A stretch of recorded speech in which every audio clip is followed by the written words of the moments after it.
روزے کی حالت میں اگر پیریڈ شروع ہو جائے کسی لڑکی کا یا کسی عورت کا، اگر پیریڈ شروع ہو جائے، حیض شروع ہو جائے، تو اب وہ کیا کرے؟ روزے کی حالت میں اگر یہ پرابلم اس کو پیش آ جائے، خون جاری ہو جائے اس کا، تو اب اس کو کیا کرنا چاہیے؟ اس کا روزہ کس طریقے سے مکمل ہو؟ تو اس کے بارے میں آج ہم بات کرنے والے ہیں۔ دیکھیے، اس مسئلے کا جواب یہ ہے کہ مغرب سے پہلے روزے کی حالت میں اگر کسی لڑکی کو یا کسی عورت کو پیریڈ شروع ہو جاتا ہے، حیض شروع ہو جاتا ہے، تو فوراً اس کا روزہ ٹوٹ جاتا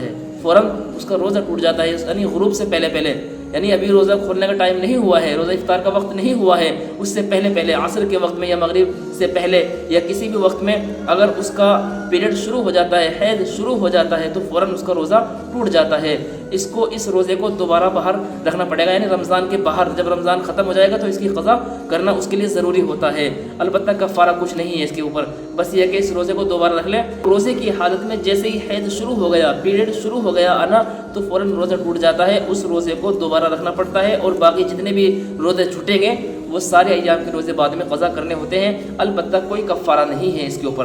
اوپر کوئی کفارہ نہیں ہے، یہ اللہ کی طرف سے تھا۔ تو چونکہ یہ ایک فطرت ہے خواتین کی، تو اس طریقے سے یہ مجبوری اور اس کا عذر سمجھا جائے گا کہ اب اس کو دوبارہ یہ روزے رکھنے پڑتے ہیں، کوئی کفارہ نہیں ہے۔ لڑکیوں کا یہ ایک عذر شمار کیا جاتا ہے، عورتوں کا یہ عذر شمار کیا جاتا ہے۔ اسی طریقے سے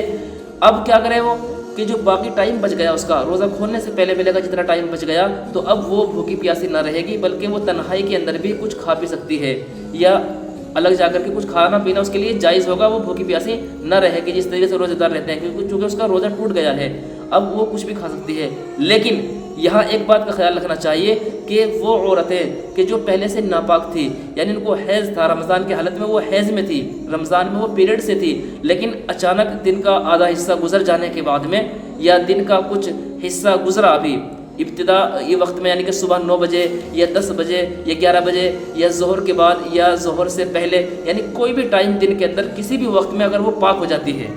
کسی بھی وقت میں وہ پاک ہو جاتی ہے اور پاکی کا غسل کر لیتی ہے، تو اس کے بعد میں اب جتنا ٹائم بچے گا وہ روزے داروں کی طرح رہے گی، یعنی کچھ کھائے گی اور کچھ پیے گی نہیں، بلکہ جس طریقے سے ایک روزے دار رہتا ہے اسی طریقے سے اس کو روزے دار رہنا ضروری ہوتا ہے۔ یہ شریعت کا حکم ہے، یہ شریعت ہمیں اس بارے میں تعلیم دیتی ہے عورتوں کے متعلق، لہٰذا ایسا ہی کرنا چاہیے۔ تو یہ چند باتیں ہیں اس تعلق سے، اس مسئلے کے بارے میں کہ اگر روزے کی حالت میں عورتوں کو حیض آنا شروع ہو جاتا ہے، پیریڈ آنا شروع ہو جاتا ہے، تو ان کو اس طریقے سے اپنے روزے کو مکمل کرنا چاہیے اور اس طریقے سے ان کو رہنا چاہیے، یعنی کہ روزہ تو کسی قیمت میں اب باقی نہیں رہا، روزہ ٹوٹ جاتا ہے، اس کی قضا کرنا ہر حال میں لازم ہوتا ہے، ضروری ہوتا ہے، اور اس کے اوپر کوئی کفارہ نہیں ہے۔ اور باقی جو وقت گزر جاتا ہے غروب آفتاب سے پہلے تک جتنا بھی وقت ہے، یعنی جب تک روزہ کھولتے ہیں سب لوگ، تو اس وقت تک وہ کچھ کھا بھی سکتی ہے، کچھ پی بھی سکتی ہے، بھوکی پیاسی نہیں رہے گی۔ اسی طریقے سے جو عورتیں پہلے سے پیریڈ میں ہوں،